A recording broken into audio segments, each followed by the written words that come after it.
በስመ አብ ወወልድ ወመንፈስ ቅዱስ አሐዱ አምላክ አሜን። ሰላም ለሁላችሁ ይሁን የእግዚአብሔር ቤተሰቦች፣ እንደምን ሰንብታችኋል?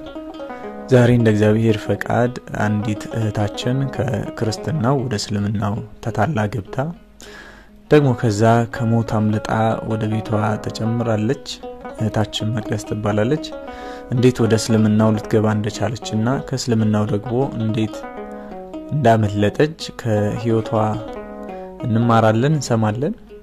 ያው ይሄን ነገር ማቀርብላችሁ ሌሎቻችን ባለንበት እንድንጸና ከስህተት እንድንማር ምናልባትም በዛ ውስጥ ያሉ ልጆች ቆም ብለው እንዲያዩ ያደርጋልና አምላካችን የሚጠቅመንን የሚያስፈልገንን ነገር እንሰማ ዘንድ ቅዱስ ፈቃዱ ይሁን።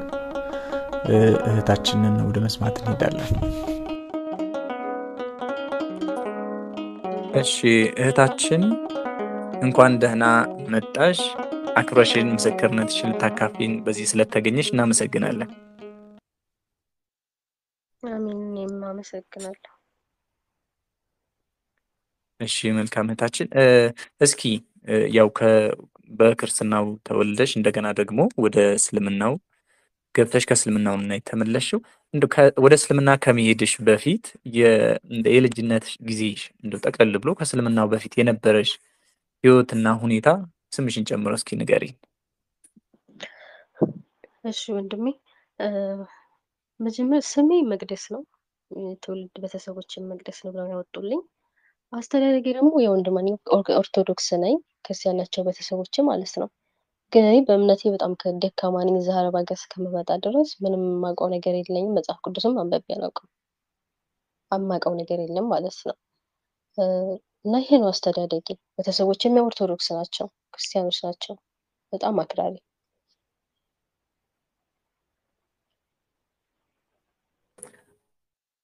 እንደው በዚያን ጊዜ ማለት በልጅነትሽ መጽሐፍ ቅዱስ የማንበብ ክርስትናውን በደንብ የመረዳት ነገር ነበረ? የለም፣ ያን ያክል የለኝም። በቃ ማርያምን ያው እግዚአብሔርን ማለት እንጂ ይሄን ያክል እንደዚህ ጠለቅ ብዬ አሁን እንዳወቅኩት የማውቀው ነገር የለኝም። ቤተክርስቲያን አልፌ ሄዳለሁኝ። ግን በሄድም ያው ከበሮ መዝሙር ለመስማት ከበሮ ለመምታት ነው እንጂ ያን ያክል ትምህርት የለም። እንደሆኑ አይደለም። በሰዓቱ የለም ትምህርት፣ ስብከት ምናምን አይሰጥም ነበረ። በገጠራማ አካባቢ የለም እና የማውቀው ነገር የለም ነበረ። ሰንበት ትምህርት ቤት እንደሞከረሽ ነበር?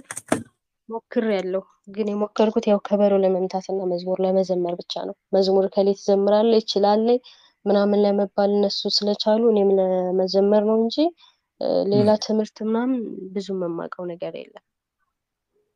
እንደው በዛን ጊዜ በክርስትናው እያለሽ ስለ እስልምናው የምታውቂውስ ነገር ነበር? ምንም ነገር ጭራሽ እስልምና ሲጀመር በእኛ ቤት በዝርያችን ሙስሊም ያን ያክል የለምና በጣም የምንጸየፈው አይነት እምነት ነው እስልምና። ሲጀመር ስሙ ራሱ እንዲነሳ አይፈለግም። በአካባቢያችን ትንሽ የሆኑ ትንሾች አሉ፣ ግን እስላሞች ሰፈር የሆነ እንደመጽሐፍ አድርገን ነገር ነው የምናያቸው ሲጀመር ማለት ነው እንጂ ስለ እስልምና የማውቀው ነገር ምንም ነገር የለም። እሺ ታዲያ እንዴት ወደ እስልምናው ልትገቢ ይቻልሽ? ማለት አሁን ቤተሰቦችሽ ኦርቶዶክስ ናቸው፣ በዛ ላይ አክራሪ ናቸው። አንቺም ሰንበት ትምህርት ቤት ትንሽ ሞክረሻል። ትምህርቱን ባይኖርም እንኳን ያው በመዝሙሩ በምኑ የመሳተፍ እድል ነበረሽ እና እንዴት ወደ እስልምናው ልትገቢ ይቻልሽ? እሺ ወንድሜ፣ ወደ እስልምናው ልገባ የቻልኩበት ምክንያት እዚህ ሳውዲ አረቢያን በኢቃማ መጣሁኝ እና እዚህ በምመጣ ጊዜ ሁሉም ጓደኞቼ ምናምን ሙስሊሞች ናቸው ማለት ነው። እህቴም ራሱ ሰልማ ነበረ፣ ታላቅ እህቴ ነበረች ማለት ነው። እና ማርያምን እግዚአብሔርን በምልበት ሰዓት ምናምን እንደ አንቺ እዚህ ነብያችን ሀገር ሆነሽ ነውር እኮ ነው ምናምን ይሉኛል ማለት ነው። እና ሁሉም ጓደኞቼ እንደዚህ ኢየሱስ ክርስቶስ እና አንቺ ድንግል ማርያም እኮ ሰው ናት፣ ልታማልድ አትችልም። እንደጋ ኢየሱስ ክርስቶስ ደግሞ እሱም ሰው ነው፣ ከድንግል የተወለደ ከመሬም የተወለደ ነው፣ የአላህ መልእክተኛ እኮ ነው። ስለዚህ እሱን ማን ነው አምላክ ብላችሁ የምታመልኩት? እሱ እኮ አምላክ አይደለም፣ የአላህ ነብይ ነው፣ የተላከ መልእክተኛ ነው ምናምን ይሉኛል እና በጣም ያወዛግቡኛል። ይሄን በሚጠይቁብኝ ጥያቄ ነገር ማለት ነው። እና እስልምናን ተቀበይ፣ በቃ እውነተኛው አምላክ አላህ ነው፣ አላህ አይወልድም አይወለድም ይሉኛል። እና አንድ አላህ ነው በቃ ያለው። እንደ እናንተ የማርያም ገብርኤል ምናምን የሚባል እምነት የለም እያሉ ያስተምሩኛል ማለት ነው። እና እንደዛ እያልኩኝ ይህንም እየተማርኩኝ እያዳመኳቸው ባለበት ሰዓት ያኔ መቀበል አልፈለግኩኝም። ግን በቃ አሳማኝ ምንድን ነው ኢየሱስ ክርስቶስ እውነትም ከሴት የተወለደ ነው እንዴ? ምክንያቱም መጽሐፍ ቅዱስን ስለማላውቀው እንደዛ ነበር ጥያቄ የሚፈጥርብኝ ለእኔ ማለት ነው። ኢየሱስ ክርስቶስ አምላክ አይደለም ወይም ደግሞ ከድንግል የተወለደ ሰው ነው ማለት ነው አልነበረ ለራሴ ጥያቄ ይፈጥርብኝ ነበር። እና ከዛ ጓደኞችም ገፋፉኝ፣ እነሱም በእምነቱ እንትን ያን ያክል አይደሉም፣ ግን የሚያውቅ ሰው ጋር ያገናኙኛል ማለት ነው። ከዛ ግሩፕ ውስጥ አስገቡኝ። ግሩፑን ያን ያክል አልከታተለውም፣ ግን እማራለሁኝ። ከዛ እየተማርኩኝ ምናምን እያለሁ ባለሁበት ሰዓት ላይ ሻሃዳ እንዲይዝ አደረጉ ማለት ነው።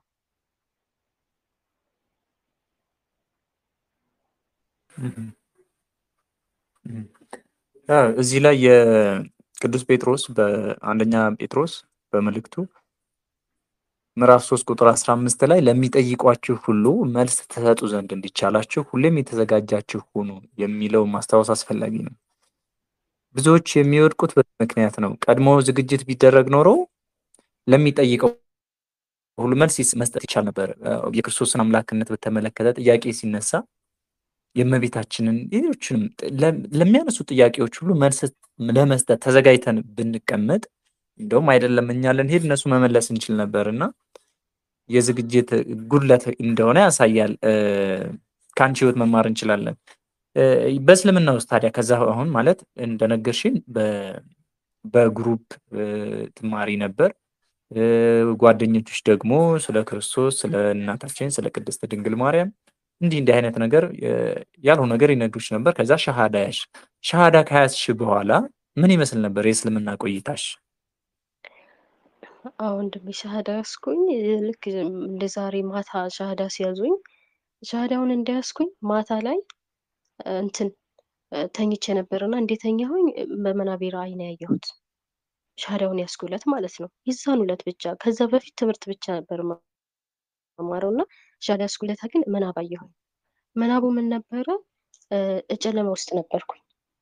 በጣም ጥቅጥቅ ጨለማ ነው። በጣም ያስፈራል ጨለማው ማለት ነው። እና እኔ እንደዚህ ወደ ቀኝ በማይበት ጊዜ መስቀል ይታየኛል፣ ቤተክርስቲያን ማለት ነው። እና እዛ ጋር ወለል ያለ ብርሃን ነበረ። ከዛ ወደ እኔ ያለሁበት ጋር ደግሞ በጣም የሚያስፈራ ጨለማ፣ በጣም በቃ ብሎ የሚባል አይነት ነገር ነበረ ጨለማው ራሱ ማለት ነው። ከዛ እንዴ በስመ አብ ወወልድ ወመንፈስ ቅዱስ ብዬ ብድግ ብዬ ብትት ብዬ ስነሳ ከጓደኛዬ ጋር አብረን ነበር የምንሰራበት ጋር የምንተኛው ማለት ነው። ተቃቅፈን ነው የምንተኛው። ከዛ ምን ሆንሽ ምናምን ስትለኝ እንደዚህ አይነት መናብ አየሁኝ አልኳት። አይ አንቺ ዝም ብለሽ ነው ይሄን ከልብሽ ስላልተቀበልሽ ነው ምናምን ብላ አጥላላችብኝ ማለት ነው። ከዛ መልሼ ተኛሁኝ። እንደዛው ብንን እንዳልኩኝ ተመልሼ ተኛሁኝና ከዛ መልሶ ደግሞ ምንም ነገር አፍም ምንም የሌለው የሆነ እንደዚህ እየተደቦለቦለ የሚሄድ ነገር ሊበላኝ ይታገለኛል ማለት ነው። ይመጣብኛል ወደ እኔ በቃ ምንም አይለይም። አውሬ ይሁን ምን ይሁን ግን በጣም አስፈሪ ነበርና ይመጣብኛል። አሁንም መልሼ ባነንኩ። ከዛ እህቴ ጋር ደወልኩላትና እንደዚህ አይነት መናብ አየሁኝ አልኳት። ከዛ እህቴ በቃ እስልምናውን አልወደደልሽም ማለት ነው አለችኝ። ከዛ ይሄን እንደዚህ እያደረኩኝ እያለ ይሄንን መናብ እንዳየሁኝ ንጽጽር ጀመርኩኝ። ማለት የዛን ሰዓት መጽሐፍ ቅዱስም የለኝም ነበር፣ አላወረድኩትም ነበረ። አፕሊኬሽኑን አወረድኩት። እነሱ ቁርአኑም የለኝም ነበረ፣ ቁርአኑንም አወረድኩት። እነሱ የሚያስተምሩኝ እንጂ እነሱ የሚሰብኩ ስብከት እንጂ ከማዳመጥ ውጭ እኔ ቁርአኑን የማውቀው ነገር የለኝም። ምን ይበል መግቢያው ምን ይበል መጨረሻው ምን ይበል የማውቀው ነገር የለኝም ነበረ። ከዛ ቁርአኑን አወረድኩኝ፣ መጽሐፍ ቅዱሴንም አወረድኩኝ ማለት ነው። ሁለቱንም ጎን በጎን ንጽጽር ያዝኩኝ። ከዛ ያነጻጸርኩኝ እያለ ማንበብ ጀመርኩኝ ማለት ነው። እና በቃ ቁርአንን በማነበው ሰዓት ምንም የማይገናኝ እነሱ ያስተማሩኝና ቁርአኑን ሳነበው ራሴ ሁሉ እስከማበር ደረጃ የደረስኩት ማለት ነው። እና ይሄ ነው እንግዲህ። መጀመሪያ ግን ልመለስበት የቻልኩት ግን በራእዩ ነው። የሚገርም ነው በጣም። ያው እግዚአብሔር ልበ ንጹሖችን ይረዳልና ደግሞ የሚገርመው ነገር የዛኑ ቀን ሻሃዳ ያዝሽ ቀን መሆኑ የሚገርም ነው። ግን እንደው እዚህ ጋር አንድ ጥያቄ ላንሳ። ማለት አሁን ሻሃዳ ማለት ምስክርነት መስጠት ማለት ነው፣ መመስከር ማለት ነው። አሁን አንድ ሰው ሻሃዳ ያዘ ሲባል መሰከረ ማለት ነው። ምን ብሎ ነው የሚመሰክረው? አላህ አንድ ነው፣ ሙሐመድ ደግሞ የአላህ የፈጣሪ መልእክተኛ ነው ብሎ ነው የሚመሰክረው። እንደው አንቺ ስላላህ አንድነት እንኳን ነግረውሻል። ግን ሙሐመድ ነብይ ነው ብሎ ለመመስከር የሙሐመድን ህይወት በደንብ ታውቂ ነበረ? የሙሐመድን እውነተኛውን ማንነት በደንብ ታውቂ ነበር ወይስ እንደው ስለ አላቅ ሙሐመድ ይነግሩሽ የነበረው ምን ያክል ነበር? እንዴት ነብይ ነው ብለሽ መሰከር ይቻልሽ? እማውቀው ነገር የለኝም። እነሱ የሚሉኝ በቃ አላህ የሩህሩህ አዛኝ ነው፣ ነቢያችን እንደዚህ ነው። ያኔ በጣም ብዙ ስብከት ነው የሚሰብኩኝ። የኛ አላህ እኮ በቃ እንትን ነው፣ ሩህሩህ አዛኝ ነብይ ነው። እሳቸው እኮ እየተቀደሱ ሰው ናቸው፣ የተባረኩ ሰው ናቸው ምናምን እያሉ ነው የሚነግሩኝ ስለሳቸው ማለት ነው። ስለ ነቢዩ መሐመድ የሚነግሩኝ የነበረው ማለት ነው። እና ምንም አይነት ኃጢአት የሌለባቸው ንጹህ ሰው እንደሆኑ ነበር የሚነግሩኝ የነበረ። ታምራት የሚሰሩ ብዙ ነገር በእሳቸው ላይ ማድረግ የሚችሉ አይነት ነብይ አድርገው ነበር የሚነግሩኝ የነበረው። እኔም እንደዛ አድርጌ ነበር እኔም የምወሰድኩት ማለት ነው እንጂ ስለዛ ከዛ በፊት ግን ስለ ነቢዩ መሐመድ የማውቀው ነገር የለኝም። አላህ ማን ነው የማውቀው ነገር የለኝም። ግን ትምህርት ነው ትምህርት የሚያስተምሩት ትምህርት በጣም ነው የሚሰብከው የነበረ እንጂ ሌላ ነገር እኔ ስለ ቁርአን የማውቀው ነገር የለም። አንብቤ አላውቅም። እንደው ስለ አሁን ያኔ ስትመሰክሪ ማለት ነው እንደው ያው ለማወቅ ያክል ነው ሙሐመድ ከዘጠኝ ዓመት ህፃን ልጅ ጋር ግንኙነት ማድረጉን ሰይጣን እንዳለበት እርሱ መናገሩን እንዲሁ ደግሞ ቁርአን ወረደልኝ ሲል እንደ ግመል ያንኮራፋ እንደነበረ የማደጎ ልጁን ሚስት የዘይድን ሚስት ዘይነብን አግብቷል ከልጁ ወስዶ ይህንን እንደው እነዚህ የመሳሰሉትን እና በሀሳቡ ከሴት ጋር ሳይተኛ እንደተኛ ይመስለው ነበር የሚሉ እንዲህ አይነት ትምህርቶች እንደው ሙስሊሞች አይነግሩሽም፣ ግን እንደ ትሰሚ ነበር በክርስቲያኖች ዘንድ በሆነ ቦታ ትሰሚ ነበር? እንዲህ አይነት ነገሮችን ታውቂ ነበር ስለ ሙሐመድ አሁን ያነሳኋቸውን? አላቅም፣ ሰምቼ አላውቅም። እኔ ካነበብኩ በኋላ ነው የተረዳሁት። ሰምቼ አላውቅም። በዛ ሰዓት ላይ እነሱ ካፋቸው ስለ ነቢያቸው መጥፎ ነገር አይወጣም። ከጠየኳቸውም ጥያቄ በኋላ እነዚህ ብዙ ጥያቄዎች አሉ። እነሱን ከጠየኳቸውም በኋላ ራሱ አሳማኝ ያልሆነ መልስ ነበር ሲመልሱልኝ የነበረው ማለት ነው እንጂ እኔ ሰምቼ አላውቅም ስለዛ። እንደው የዘጠኝ ዓመት ህፃን ልጅ ጋር መገናኘቱንም ያን ያታውቂ? አላውቅም። ኋላ ላይ ነው ሳነበብኩት በኋላ ነው ሁሉን ነገር ካነበብኩት በኋላ ነው በጣም ያመመኝ የነበረው ራሴ ካነበብኩት በኋላ ማለት ነው። ያን ንጽጽሩን ከጀመርኩኝ በኋላ ያው መናብ እስልምናው ላይ ሻሃዳ ከያዝኩ በኋላ ሲጀመር ራሴ ሰላም አልነበርኩኝም። በጣም ነው የምቃዠው፣ ሁሌ ነው የምቃዠው፣ ሁሌ እሬ ነው የምለው፣ ሁሌ እንዳለቀስኩኝ ነበረ የማድረው ማለት ነው። ያን ስለነበረ እኔም ደግሞ ወደ እምነቱ መመለስ ስለፈለኩኝ ያው ንጽጽሩን ነው የጀመርኩት። ለምንድን ነበር የያዝኩት የሚለውን ነገር ሻሃዳ ከያዝኩ በኋላ ነው ማነጻጸር የጀመርኩት። እንዴት ነው መጽሐፍ ቁርአኑን ሳላነብ ዝም ብዬ ሻሃዳ ልቀበል የቻልኩት የሚለው ጥያቄ ነበር እኔን የፈጠረብኝ ያንን ራእይ ካየሁ በኋላ ማለት ነው። እና እንደገና ደግሞ ሻሃዳ በሚያስይዙ ሰዓት ደግሞ እንትን ነበረ ይሄ አለ ሸም የሚያስይዝህ ነገር አለ፣ ስጦታሞች ጊፍቶች ምናምን ነገሮች አሉ። እነሱ ነገሮች ሸም ያስይዘው የነበረ በሰዓቱ ማለት ነው። እና ያንንም እንዳለ አድርጌ እኔ ቁርአን ማንበብ ነበር የጀመርኩት እና ብዙ ጉር ነው ያገኘሁት። በጣም ብዙ ማለት ነው። አዎ ብዙ ሰዎች አሁን አንቺ እንዳልሽው ያለማወቅ ሳያውቁ ነው የሚሄዱ። ሻሃዳ ማለት ምስክርነት መስጠት ነው። ሲመሰክሩ ሙሐመድ ነብይ ነው ብለው ነው። ነብይ ነው ከማለታቸው በፊት ግን የሙሐመድን እውነተኛ ማንነት ማወቅ ነበረባቸው። መምህራኖቹ ደግሞ የሚናገሩትና እውነተኛው እስልምና አንድ አይደለም። ቁርአኑ የሚናገረውና ሀዲሱ ፈጽሞ የተለያየ ነው። ሀዲሱ ላይ ያለው የሙሐመድ ህይወት አይነገርም። ከዛ ውስጥ ተመርጦ ወጥቶ ነው እንትን የሚለውና አንቺም በዛ መንገድ ነው ያጠመዱሽ። ማን የሚል ስም ነበር ያወጡልሽ ወደ እስልምናው ስትገቢስ? ኢማን እ ኢማን ኢማን። ኢማን። ከዛስ እስኪ ወደ እንትኑ እንመለስና እንደው ሻሃዳ ስትይዣ አካባቢ የምታስታውሽው የተለየ ነገር አለ ማለት ስለ ክርስትና የነገሩሽ እንዲህ አይነት ነገር አለ ሌላ የተለየ እስካሁን ከነገርሽን? አዎ ስለ ክርስትና የሚነግሩ ሶስት ሰዎች ታመልካላችሁ፣ ሶስት ስላሴ የምትሏቸውን ሶስት ሽማግሌዎች ሳይቀር ታመልካላችሁ ይሉኝ ነበር።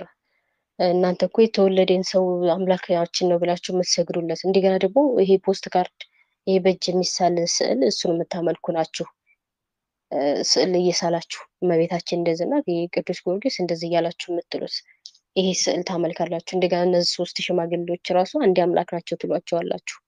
በጣም ብዙ የሚበልጠው ጥያቄ ስለ 3ቱ ስላሴ ነው። እነዚህ 3 ሰው ናቸው፣ ለምን አንድ አምላክ ይባላሉ?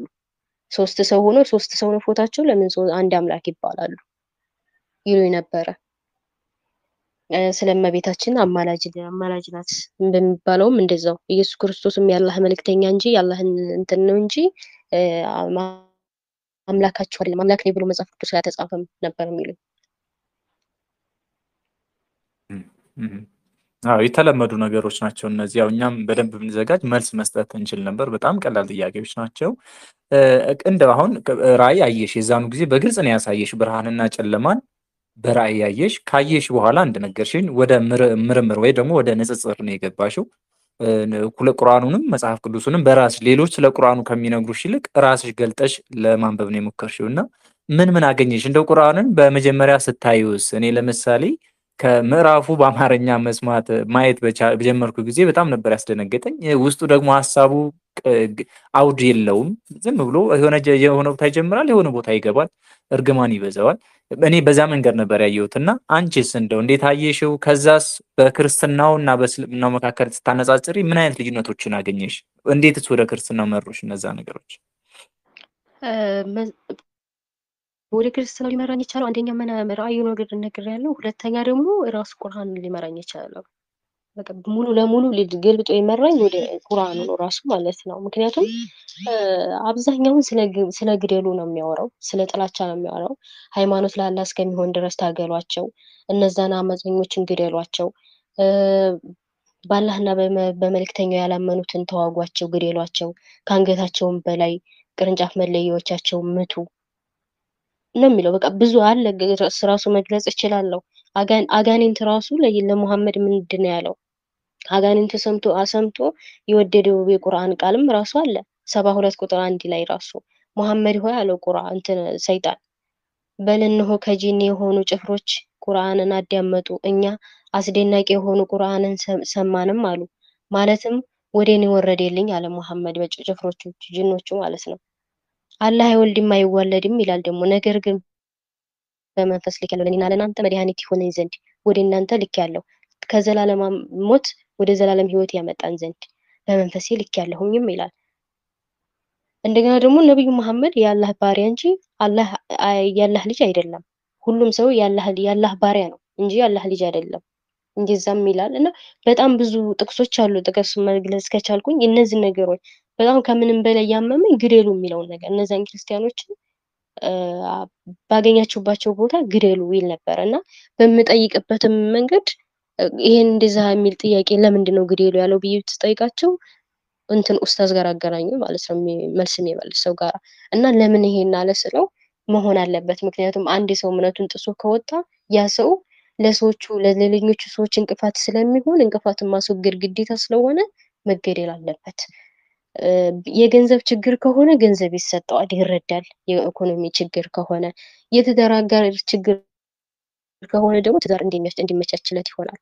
ከዛ ውጭ ግን ሃይማኖቱ ያ ይበልጣልና ብሎ ቁርአንን ትቶ መሐመድን ትቶ ረሱልላህን ትቶ ክዶ ከወጣ ያ ሰው ያለምንም ጥርጥር መገደል አለበት አይነት መልስ ነበር የሰጡኝ እና በጣም ነበር ያመመኝ የነበረው ይሄ አይነት ጥያቄ ማለት ነው። ይሄን መልስ በጣም ነበር ያመመኝ።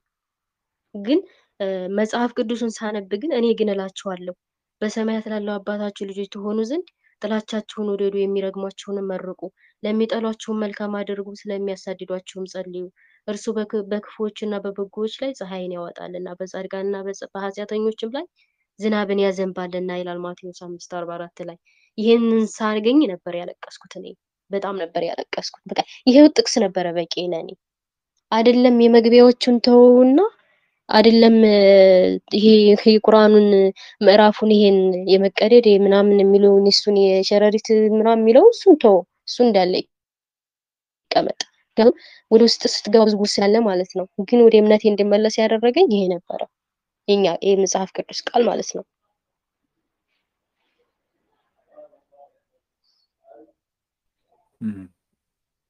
እንደገና ደግሞ ሌላ እዛው ላይ ደግሞ ነብዩ መሐመድ ተመርዞ እንደሞተ ራሱ ቁርአን ይናገራል።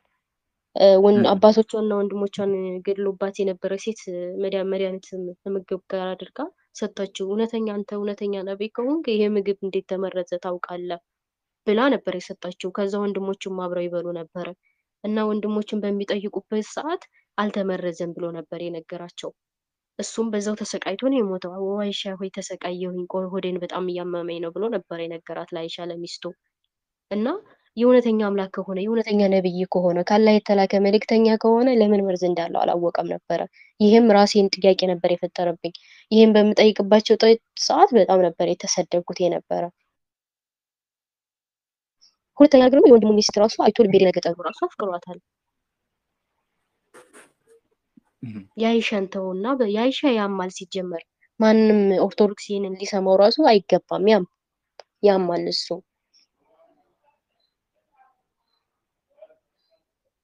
አሁን ከመርዝ ጋር በተያያዘ በነገራችን ላይ መጨረሻ ላይ ሙሐመድ የሞተው በመርዝ ነው። ይሄም ኢማም ቡሃሪ በሳሂህ ቡሃሪ የሐዲስ ቁጥር 4428 ላይ እንዲህ ተብሎ ተጽፏል። አይሻ እንዳወራችው ነብዩ በሞቱበት ህመም ሲታመሙ ሳለ እንዲህ ብለው ይናገሩ ነበር። የሚናገሩት ማን ናቸው? ሙሐመድ ማለት ነው። አይሻ ሆይ በኸይበር ከበላሁት ምግብ የተነሳ እስከ አሁን ህመም ይሰማኛል። በዚህ ሰዓት ግን ከመርዙ የተነሳ የልቤ ስር እንደተቆረጠ እየተሰማኝ ነው ይላል። እና አሁን ላይ ያነሳሽው ማጠናከሪያ ነው። በመርዝ ነው የሞተው። በመርዝ ደግሞ የገደለችው አይሁዳዊቷ ሴት ናት። ብዙ በደል አድርሶባት ነበር። ልክ ነሽ። ልብ ላለው ሰው የፈጣሪ ነብይ ሆኖ ይህ መለየት አለመቻል። እሺ እስኪ ወደ ቀጣይ ጥያቄ ልሂድና ከዛም በኋላስ ምንድን ነው የወሰድሽው እርምጃ? ያው በስደት ሀገር ነው ያለሽው።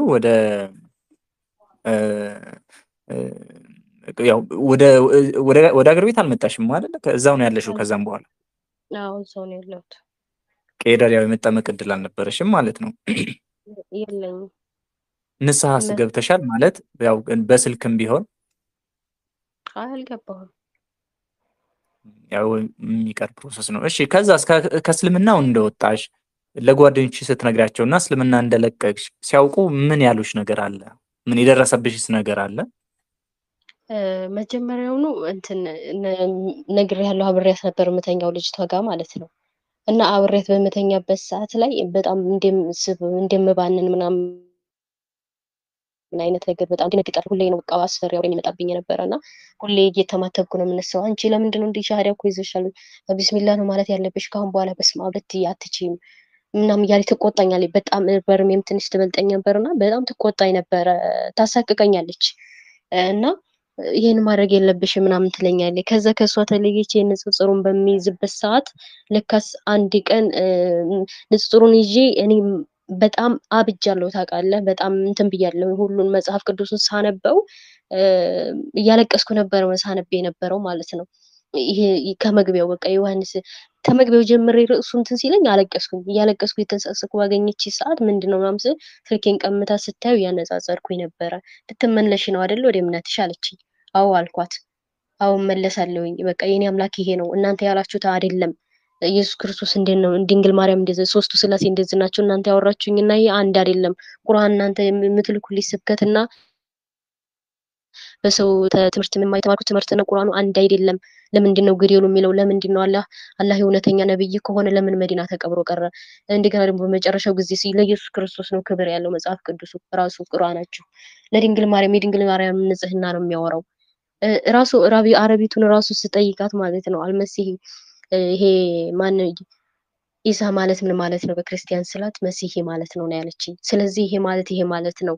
ለምንድን ነው እኔ ኢሳ ማለት መሲህ እንደሆነ የማውቀው ነገር የለኝም ነበር። እና ሴትዮቱ ምንድነው ብዬ ስጠይቃት እንዲህ ነው ብላ ለምን ጠየቅሽ ነው ያለች ሴትዮዋ ራሱ ማለት ነው። ምክንያቱም ሻሃዳ እንዲያስኩ እሷም ታውቅ ነበር እና ማለት ነው አሰሪ እና ማወቅ ስለፈለግኩኝ ነው ያልኳት።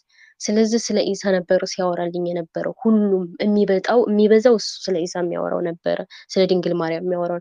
ልብ ከፍቶ ላዳመጠው ሰው ላነበበው ሰው እንዲገባ ከፈለግ ለመሸምደም ሳይሆን ልብህን ከፍተህ አይምሮህን ከፍተህ ካነበብከው ቁርአን በሙሉ አይደለም እኔ ክርስቲያኒቱን ተክርስትና ሄጄ ወደ ሙስልምና ያልኩትን ይቅርና ራሱ ቁርአን በእስልምና የኖሩት ወደ ክርስትና እንዲመለሳቸው ያደርጋቸዋል። ስለ እውነት ነው መብርሃንን በጣም ብዙ እነዛ እንደዚህ ያደረጉት እንደዛ አድርጓቸው እንደዚህ በቃ ስለ ጥላቻ ብቻ ነው የሚያወራው። በተለይ እንግሊዘኛ ላይ የሚሞክር ሰው በእንግሊዘኛ ቢያነቡ በጣም ብዙ ጉድ ያለም። ቁርአኑና እንግሊዘኛው የአማርኛውና የእንግሊዘኛው እየቅል ነው። ሁሉም አንድ አይነት አይደለም። እና ከዛ ለጓደኞቹ ተናገረኝ ማለት ነው። ልጅቷ በቃ እንደዚህ ነው ኢማ ልትመለስ ነው እያነበበች ነው እንደዚህ ነው ብዙ ጥያቄዎች እየጠየቀች ነው አለቻቸው። ከዛ ሊያሳምኑ የሞከሩ አሁንም በጣም ብዙ ነገር አደረጉልኝ። ስጦታ ነው ጊፍት ነው የሚሰጡኝ ማለት እኔ እንዴት ህፃን ልጅ በጊፍት እንዲታለል አይነት ነገር ነው የሚያደርጉኝ የነበረ እና እኔ እምቢ በቃ መውጣት እፈልጋለሁኝ። ሻሃዳውንም አልፈልግም፣ ስጦታቸውንም አልፈልግም፣ መውጣት እፈልጋለሁ ነበር ያልኳቸው የነበረው ማለት ነው። እና በወጣሁም ሰዓት በጣም የተሰደብኩት በጣም በጣም በጣም ስራዬን ሁሉ እስከምለቅ ድረስ ነው ያስደረጉኝ ማለት ነው። ከቤትም ከነሱ ጋር ወጣሁኝ፣ ከስራዬም ለቅቄ ሌላ ስራ ገባሁኝ ማለት ነው። ግን ሴትዮዋ ችግር የለውም ተመለሽ አይዲ ነበር ያለች። ግን እኔ ወጣሁኝ ማለት ነው ከስራዬ። አሁን ከእነሱ ጋር አይደለም ያለሽው ድሮቹ ጋር? አይደለም ሌሎኞች ናቸው፣ ሌላ ናቸው።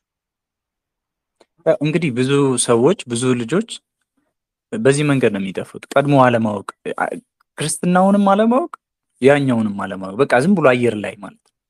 እንደዚህ አይነት እውቀት የሌላቸውን ሰዎች ነው አሁን በየማህበር ሚዲያው በተለይ በቲክቶክ ዛሬ እንትና የሆነ አንድ ሰው ሻሃዳ ያዘ፣ ዛሬ እንትና ላይ የሚያቀርቧቸው እና ክርስቲያኖች ቀልብ እንደው ሰብሰብ አድርገን የራሳችንን በደንብ በማወቅ የሌሎችንም በማወቅ እንዲሁ ለሌሎች መዳን እኛ ራሳችንን ጠብቀን ለሌሎች መዳንም ምክንያት ልንሆን ይገባል። እና እህታችን እግዚአብሔር መርጦሽ ወደ ቤትሽ ተመልሰሻልና እንደው ወደ አሁን መቼም በእስልምናውና በክርስትናው መካከል ሰፊ ልዩነት ነው ያለው። አሁን አንቺ አውቀሽዋል፣ ያኔ ሳታውቂው ነው ሄድሽው።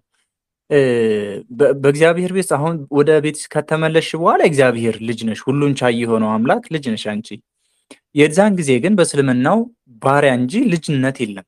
እንደው የስሜት ልዩነት አለ በእስልምናውና በክርስትናው ሁለቱንም ስላየሽው? እንዴ በደንብ በደንብ እንጂ እየነገርኩ እንትን በመናቤ ሁሌ አለቅስ ነበር። ሁሌ ሰላም የለኝም። ሁሌ ነበር እንትን የምለው ግን እግዚአብሔር ይቅር በለኝ፣ የኔ ኃያል አምላክ ይቅር በለኝ፣ እመቤቴ ይቅር በይ ስለካድኩሽ፣ ኢየሱስ ክርስቶስ ይቅር በለኝ ብዬ መጽሐፍ ቅዱስ እንትን ከፊት በነገራችን ላይ መጽሐፍ ቅዱስ ከእንትን ካልኩኝ በኋላ ሻዳውን እምቢ ብዬ ከእምነቱ ከወጣሁኝ በኋላ የሆነ ትግሬ ልጅ ነበረ እንትን ሰጠኝ ማለት ነው መጽሐፍ ቅዱስ። በፊት ጀዋል ነበር ያለኝ፣ ከጀዋል የነበረ ማልበው እና መጽሐፍ ቅዱስ ሰጠኝ እና መጽሐፍ ቅዱስ ላይ ተደፍቼ ነበረ ሳለቅስ የነበረው። ይቅር በለኝ አምላኬ ብዬ የዛን ዕለት ተጸጽቼ ያለቀስኩኝ ዕለት ሰላም እንቅልፍ ነበር የተኛሁት። በቃ የዛን ዕለት ማለት ተጸጽቼ ነበር ያለቀስኩት። በጣም ተንሰስቄ እያለቀስኩ ነበር ያደርኩት ሳነብ ምናምን ነገር ማለት ነው። እና እሱም በእምነቱ ጠንካራ ልጅ ስለነበረ እንደዛ አድርጊ እንደዛ አንብቢ እያለ ይለኝ ነበር እና ከጀዋሌ ላይ ደግሞ ጸሎት የሚደረገው እንደዛ አድርጊ ያለኝ። ጸሎት አድርጌ እተኛለሁ፣ መጽሐፍ ቅዱሴን አነባለሁኝ። በጣም ሰላማዊ እንቅልፍ ሰላማዊ ኑሮ የኖርኩት የዛ ተጸጽቼ ካለቀስኩበት ወዲህ ይቅር በለኝ ብዬ አምላኬን ከለመንኩበት ወዲህ ነው ሰላም መረጋጋት እንኳን ራሱ የጀመርኩት ማለት ነው እንጂ ከዛ በፊት ሰውነቴ እስከ መቀየር አይነት ደረጃ ደርሼ ነበረ። አይኔ የመቅላት ነገር፣ የመደብዘዝ አይነት ነገር፣ ምክንያቱም ንጽጽሩን በጣም ስለማነብ ስለነበረ በጣም ተጎድቼ ነበረ። አይኔ ይሄ ጥቁር ጥቁር እስከሚያወጣ ድረስ ከታች እዛ ድረስ ደረጃ ደርሼ ነበረው ማለት ነው። እና አሁን እግዚአብሔር ይመስገን ሰላማዊ ነኝ። በፊት ሰላም የለኝም።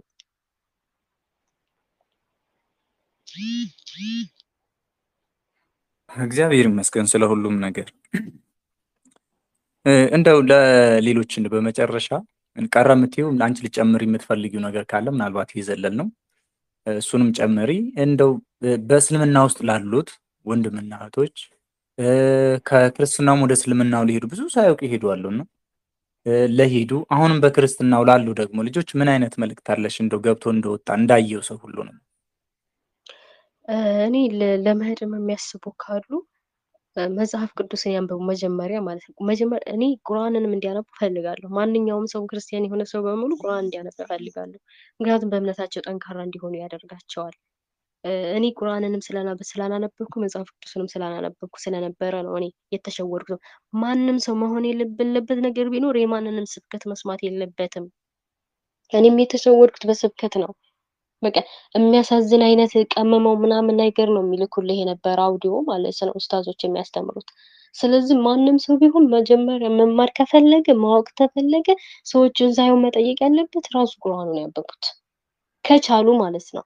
ተቻሉ አረበኛውን የሚያንብቡት፣ እንግሊዘኛውን የሚያንብቡት፣ አማርኛው ሶስቱንም አድርገው ያንብቡት። አማርኛውን ብቻ አንብበው አይደለም እንዲሄዱ የሚፈለገው፣ ምክንያቱም አንድ አይነት አይደለም። እንግሊዘኛው ላይ ያለው አማርኛው ላይ ያለው በፍጹም አንድ አይደለም፣ ድብልቅልቅ ያለ ነው። ስለዚህ ሁሉም ሰው ማድረግ የነበረው ያለበት መጀመሪያ ቁርአኑን ያንብብ፣ ከዛ መጽሐፍ ቅዱሱን ያንብብ። ንጽጽር ማለት ነው። ልክ እንደ ማነጻጸር ልባቸውን ከፍተው ልክ ለጸሎት ልባችንን ከፍተን እንትን ብለን እንደምናደርገው ልባቸውን መክፈት አለባቸው። በቃ ማነጻጸር አለባቸው እንጂ ዝም ብሎ ዲፍን ባረግ ይሄ እንደዚህ ይላል ይሄ ማለት ምን ማለት ነው ብለህ ከጠየቀው እውነት ያልሆነውን ነገር ነው የሚያሳዝን አድርገው የሚነግሩ ማለት ነው። ያሳምኑሃል በቃ። ስለዚህ እነሱ ማመን ያለባቸው ቁርአኑን ብቻ ነው፣ ሰውን አይደለም ማመን ያለባቸው። መጽሐፍ ቅዱስ አሁን መጽሐፍ ቅዱስም ቢሆን እኮ ሌሎችን ስጠይቃቸውና መጽሐፍ ቅዱስ ስጠይቃቸው መጽሐፍ ቅዱስ በትንትን አድርጎ ነው የሚመልስልህ ከመግቢያው ጀምረው ማለት ነው። እያስረዳህ ነው የምትሄደው። ጥቅስ ብቻ አስቀምጦልህ አይደለም የሚሄደው። ሁሉንም ከመጀመሪያው እስከ መጨረሻው አብራርቶልን ነው የሚያስቀምጥልህ። ስለዚህ ያንን ነው ማንበብ ያለባቸው። ቢደክማቸውም ቢሰለቻቸውም እውነትን ማወቅ ከፈለጉ ንጽጽር የጀመሩ ሁለቱንም በአንድ ይምሩት በቃ። እውነትን ማወቅ የሚፈልግ ሰው ካለ ይሄንን ያደርግ። እኔ የምመክረው አሁንም ይሄንን እድሉን ስላገኘው አመሰግናለሁ። ንጽጽር የጀመሩ ማንም ሰው ክርስቲያን በክርስትና በኦርቶዶክስነቱ እንዲጸና ብዙ ትምህርት ማድረግ እንዲችል ንጽጽር ያደርጉ ነው የምለው። ቁርአኑን ያንብቡት። ራሱ ቁርአን በደንብ እምነታቸውን በኦርቶዶክስ እንዲጸኑ ያደርጋቸዋል ራሱ። እውነት ነው፣ እውነት ነው። ያው መጽሐፉ የሚለው ሁሉ መርምሩ መልካሙን ያዙ ነው እና ልክ ብለሻለታችን። እንግዲህ በመጨረሻ ከአንቺ ታሪክም ስለሚገናኝ ይህን የመጽሐፍ ቅዱስ ቃል አንብቤው እንሰነባበታለን። የሉቃስ ወንጌል ምዕራፍ 15 ቁጥር 11 እንዲህም አለ፣ አንድ ሰው 2 ልጆች ነበሩት። ከእነርሱም ታናሹ አባቱን አባቴ ሆይ ከገንዘብህ የሚደርሰኝን ክፍል ስጠኝ አለው። ገንዘቡንም አካፈላቸው። ከጥቂት ቀንም በኋላ ታናሹ ልጅ ገንዘቡን ሁሉ ሰብስቦ ወደ ሩቅ አገር ሄደ። ከዚያም እያባከነ ገንዘቡን በተነ። ሁሉንም ከከሰረ በኋላ በዚያች ሀገር ጽኑ ረሃብ ሆነ። እርሱም ይጨነቅ ጀመር። ሄዶም ከዚያች ሀገር ሰዎች ከአንዱ ጋር ተዳበለ። እርሱም እሪያ ሊያሰማራ ወደ ሜዳ ሰደደው። እሪያዎችም ከሚበሉት አሰር ይመገብ ይመኝ ነበር፣ የሚሰጠውም አልነበረም። ወደ ልቡም ተመልሶ እንዲህ አለ፣ እንጀራ የሚተርፋቸው የአባቴ ሙያተኞች ስንት ናቸው? እኔ ግን ከዚህ በራብ እጠፋለሁ። ተነስቼም ወደ አባቴ እሄዳለሁና አባቴ ሆይ በሰማይና በፊትህ በደልሁ፣ ወደፊትም ልጅ ልባል አይገባኝም። ከሙያተኞችህ እንዳንዱ አድርገኝ እለዋለሁ። ተነስቶም ወደ አባቱ መጣ። እርሱም ገና ሩቅ ሳለ አባቱ አየውና አዘነለት። ሮጦም አንገቱን አቀፈውና ሳመው። ልጁም አባቴ ሆይ በሰማይና በፊትህ በደልሁ፣ ወደፊትም ልጅህ ልባል አይገባኝም አለው። አባቱ ግን ባሪያዎቹን አለ፣ ፈጥናችሁ ከሁሉ የተሻለ ልብስ አምጡና አልብሱት፣ ለእጁ ቀለበት ለእግሩም ጫማ ስጡ። የሰባውን ፍሪዳ አምጥታችሁ ረዱ፣ እንብላም ደስም ይበለን። ይህ ልጄ ሞቶ ነበርና ደግሞም ሕያው ሆኗል፣ ጠፍቶም ነበር ተገኝቷል፣ ደስም ይላቸው ጀመረ እያለ ይቀጥላል። እንግዲህ እግዚአብሔር ኢየሱስ ክርስቶስ ነው ምሳሌ ያመጣው። ይሄ ለጠፉት ልክ እንዳንቺ እህቴ ከቤቱ ጠፍተው ለነበሩት ለሚመለሱት የሚያሳየውን ፍቅር የሚገልጽ ነው። ይሄ ልጅ ከጠፋ በኋላ እንደገና ወደ አባቱ ተጸጽቶ ተመለሰ። አባቱ ግን በፍቅር ነው በደስታ የተቀበለው። ድግስ ደገሰ፣ ሰርግ በሚመስል ሁኔታ በደስታም ጎረቤቶቹን ጠራ፣ ልጁንም በደስታ ተቀበለው። ልክ እንደዚህ ነው አንቺ ታሪክና እህቴ እንኳን ወደ ቤትሽ መለሰሽ። ሰው መጨረሻው ሲያምር ነውና የሁላችንንም መጨረሻ ፍጻሜያችንን ያሳምርልን። እዚህ ተገኝተሽ ምስክርነትሽን ስላካፈልሽን ከአንቺ ብዙ ሰዎች ይማራሉና ይህን ሁሉ ታሪክ ስለነገርሽን እናመሰግናለን። እግዚአብሔር እስከ መጨረሻው በቤቱ ያጽናሽ እህቴ። እግዚአብሔር ይስጥልኝ። እናመሰግናለን። ይህንን ይመስላል የእግዚአብሔር ቤተሰቦች ከእህታችን ጋር የነበረን ቆይታ። ያው በቴሌግራም ስለሆነ ሪከርድ ያደረግነው፣ እሷም ሩቅ ናት፣ እኔም ሩቅ ቦታ ስላለን የድምጽ ጥራት ላይኖር ይችላል እና በኔትወርክ ምክንያት አንዳንድ ቦታ ፍጥን የሚልበት ጊዜ አለ፣ የሚቋረጥበትም ጊዜ አለ። ግን የሆነ ሆኖ ለህይወታችሁ የሚጠቅም ነገር እንደ አገኛችሁበት ተስፋ አድርጋለሁ።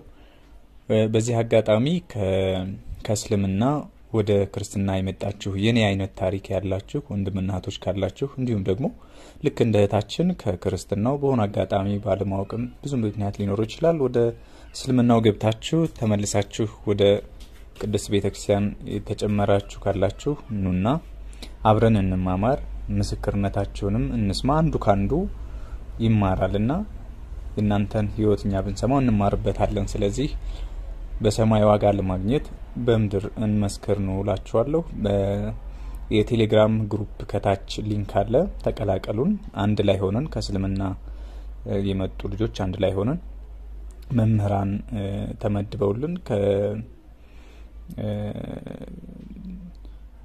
ለዚህ ይጠቅማሉ አስፈላጊ የሚባሉ መምህራን ተመድበው ኮርስ እየወሰድን ነው። አሁን ነገረ ድህነት ላይ ነው ያለ ነው እና አብራችሁ ተጨምራችሁ ነው አንድ ላይ እንማማር፣ ምስክርነትም አብረን እየሰጠን እግዚአብሔርና አገልግል ማለት እፈልጋለሁ። ስለ ሁሉም ነገር አምላካችን ስም የተመሰገነ ይሁን። ወስብሐት ለእግዚአብሔር።